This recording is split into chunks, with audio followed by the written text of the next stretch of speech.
General English and legal language की महा revision की ये 7वीं वीडियो है। चैनल पर नए आए हैं, सब्सक्राइब नहीं किया सब्सक्राइब कर लीजिए और बेल ऑन कर लीजिएगा नोटिफिकेशन पाने के लिए। देखिए, आप नए आए हैं चैनल पर तो पिछली वीडियोज महा रिवीजन की आपने जनरल इंग्लिश की नहीं देखी होगी, तो आप जनरल इंग्लिश के प्लेलिस्ट में आप चैनल के चले जाइएगा तो 1 से 6 तक की महा रिवीजन की वीडियो आपको मिल जाएगी। आप वहाँ से महा रिवीजन कर सकते हैं, ठीक है।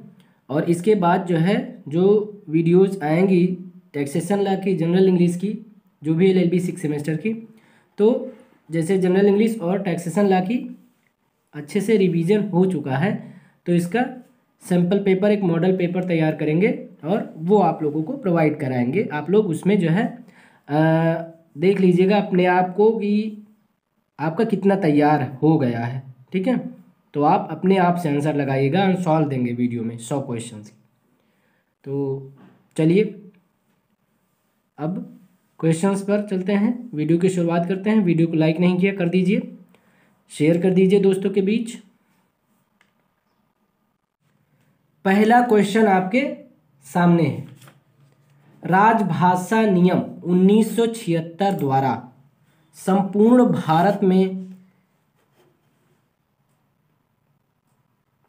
बांटा गया है, मतलब कितने भागों में बांटा गया है। संपूर्ण भारत को कितने भागों में बांटा गया है, यह हमें जो है गलत टाइप हो गया है, तो यहाँ पर है संपूर्ण भारत को कितने भागों में बांटा गया। ऑप्शन है आपके सामने 3, 14, 22 और 30। तो यहाँ पर कौन सा ऑप्शन सही होगा? ए ऑप्शन सही होगा, 3। दूसरा क्वेश्चन आपके सामने है, राजभाषा नियम 1976 के पहले भाग के का वर्ग क्षेत्र में निम्नलिखित में कौन सा क्षेत्र नहीं आता है? ऑप्शन है पश्चिम बंगाल, बी है उत्तर प्रदेश, सी है मध्य प्रदेश, डी है राजस्थान। तो यहाँ पर आपका ए ऑप्शन से होगा पश्चिम बंगाल। तीसरा क्वेश्चन आपके सामने है, राजभाषा अधिनियम 1963 की किस धारा में निर्दिष्ट समस्त दस्तावेजों में हिंदी या अंग्रेजी के प्रयोग का निर्देशन दिया गया है?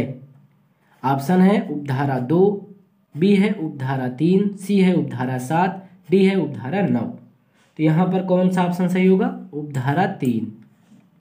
क्वेश्चन नंबर 4, विधिक भाषा के संदर्भ में कौन सा कथन सत्य है? तो ऑप्शन है आपके सामने, विधिक भाषा में क्षेत्रीय भाषा को प्रधानता दी जाती है, और बी है विधिक भाषा संपूर्ण देश में एक ही होती है, और सी है विधिक भाषा केवल हिंदी में होती है, डी है विधिक भाषा अंग्रेजी में होती है। कौन सा ऑप्शन सही होगा? यहाँ पर बी ऑप्शन सही होगा, विधिक भाषा केवल हिंदी में होती है। सॉरी, बी ऑप्शन सही होगा, ये तो सी है, विधिक भाषा संपूर्ण देश में एक ही होती है। क्वेश्चन नंबर 5वां, विधिक भाषा लेखन में निम्नलिखित में किन मौलिक सिद्धांतों का ध्यान रखना चाहिए? अब ध्यान दीजिएगा, क्वेश्चन बड़ा है, ठीक है।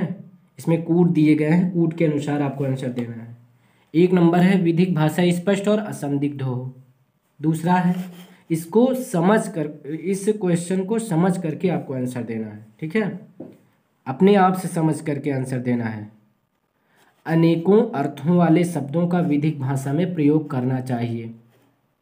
अगर आपने थोड़ा बहुत पढ़ा है तो आप आंसर दे पाएंगे। तीसरा, विधिक भाषा में आवश्यकता के अनुसार पैराग्राफ बदल लेना चाहिए। चौथा है भाषा प्रभावी व दोष मुक्त होनी चाहिए। तो कूट दिए गए हैं आपके सामने, यहाँ पर 1 और 2 सत्य है, बी 1, 2 और 3 सत्य है, सी 1, 2, 3 और 4 सत्य है, डी 1, 3 और 4 सत्य है। तो यहाँ पर आपका कौन सा ऑप्शन सही होगा? तो यहाँ पर देख लेते हैं 1, 3 और 4, ठीक है। विधिक भाषा स्पष्ट और असंदिग्ध हो। 3 कहता है विधिक भाषा में आवश्यकता के अनुसार पैराग्राफ बदल लेना चाहिए, ठीक है, सही बात है। चौथा, भाषा प्रभावी व दोष मुक्त होनी चाहिए, बिल्कुल। दूसरा जो नहीं होगा इसको भी पढ़ लेते हैं, अनेकों अर्थों वाले शब्दों का विधिक भाषा में प्रयोग करना चाहिए, तो ये नहीं होगा, ठीक है। 1, 3 और 4 होगा। तो यहाँ पर आपका डी ऑप्शन से होगा, 1, 3 और 4 सत्य है। क्वेश्चन नंबर 6, विधिक लेखन में शब्दों की फिर डॉट डॉट तथा भाषा के फिर डॉट डॉट का विशेष महत्व होता है। तो यहाँ पर क्या आएगा, यहाँ पर क्या आएगा, उसी हिसाब से आपको ऑप्शन टिक करना है। ए है स्पष्टता सरलता, बी है संदिग्धता स्पष्टता, सी है क्षेत्रीयपन स्पष्टता, डी है सरलता संदिग्धता। तो यहाँ पर कौन सा ऑप्शन सही होगा, तो यहाँ पर ए ऑप्शन सही होगा, स्पष्टता यहाँ आएगा और सरलता यहाँ आएगा। मतलब विधिक लेखन में शब्दों की स्पष्टता तथा भाषा की सरलता का विशेष महत्व होता है। ठीक है, तो ए ऑप्शन सही होगा। क्वेश्चन नंबर 7, भारतीय संविधान का कौन सा अनुच्छेद राजभाषा के लिए आयोग गठित करने का प्रावधान करता है। तो 7वें में आपका जो ऑप्शन दिए गए अनुच्छेद 342, बी अनुच्छेद 343 और सी अनुच्छेद 344, डी अनुच्छेद 345। तो यहाँ पर जो है कौन सा ऑप्शन आपका सही होगा, तो यहाँ पर आपका सी ऑप्शन सही होगा, अनुच्छेद 344। क्वेश्चन नंबर 8, संविधान के अधीन निम्नलिखित में राष्ट्रीय भाषा का दर्जा किसे दिया गया है।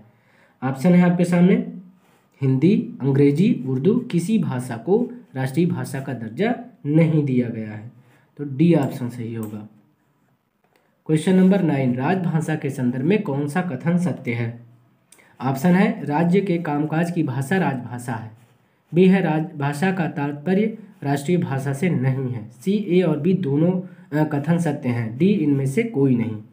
तो यहाँ पर कौन सा ऑप्शन सही होगा, तो यहाँ पर सी ऑप्शन सही होगा, ए और बी दोनों कथन सत्य हैं। मतलब राज्य के कामकाज की भाषा राजभाषा है और राजभाषा का तात्पर्य राष्ट्रीय भाषा से नहीं है। ठीक है, तो यहाँ पर सी ऑप्शन सही होगा।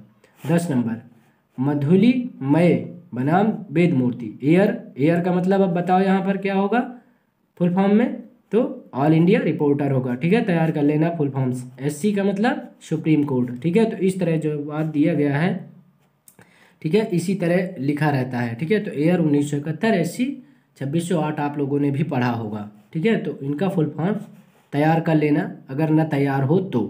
के मामले में पक्षकार राजनारायण को उच्चतम न्यायालय ने हस्तक्षेपी बनाने से निम्नलिखित में किस कारण से इनकार कर दिया है। ऑप्शन है आप सामने, क्योंकि वह हिंदी में बहस करने के लिए दबाव बना रहे थे, क्योंकि वह अंग्रेजी में बहस करने के लिए दबाव बना रहे थे, सी है क्योंकि वह विधिक भाषा में बहस करने के लिए दबाव बना रहे थे, डी क्योंकि वह क्षेत्रीय भाषा में बहस करने के लिए दबाव बना रहे थे।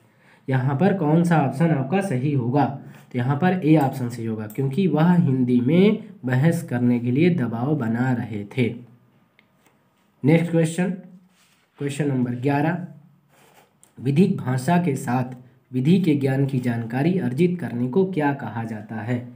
ऑप्शन है आपके सामने, विधिक साक्षरता, बी है विधिक ज्ञान, सी विधिक भाषा, डी इनमें से कोई नहीं। तो यहाँ पर आपका कौन सा ऑप्शन सही होगा, विधिक साक्षरता, ए ऑप्शन। क्वेश्चन नंबर 12, वकालत में सफलता के आवश्यक तत्व निम्नलिखित में क्या है। ठीक है, ये क्वेश्चन इंपॉर्टेंट है क्योंकि आप लोग वकालत की पढ़ाई कर रहे हैं, तो समझ लीजिएगा। यहाँ पर अपने आप से आंसर दीजिए। भाषा पर नियंत्रण, बी विधिक भाषा के शब्दों का ज्ञान, सी अभिव्यक्ति की अच्छी शक्ति, डी ये सभी। कौन सा ऑप्शन सही होगा कमेंट बॉक्स में ज़रूर बताइएगा 12 नंबर का आंसर। तो यहाँ पर आपका डी ऑप्शन सही होगा, ये सभी, क्योंकि भाषा पर नियंत्रण होना चाहिए, विधिक भाषा के शब्दों का ज्ञान भी होना चाहिए और अभिव्यक्ति की अच्छी शक्ति होनी चाहिए। तो यहाँ पर ये सभी होगा। क्वेश्चन नंबर 13, भारत में विधिक शिक्षा पर बल कब दिया गया। ऑप्शन है, प्राचीन काल में, मुगलों के शासनकाल में, अंग्रेजों के शासनकाल में, स्वतंत्रता के बाद। तो 13 में आपका कौन सा ऑप्शन सही होगा, स्वतंत्रता के बाद। तो आज की वीडियो में बस इतना ही।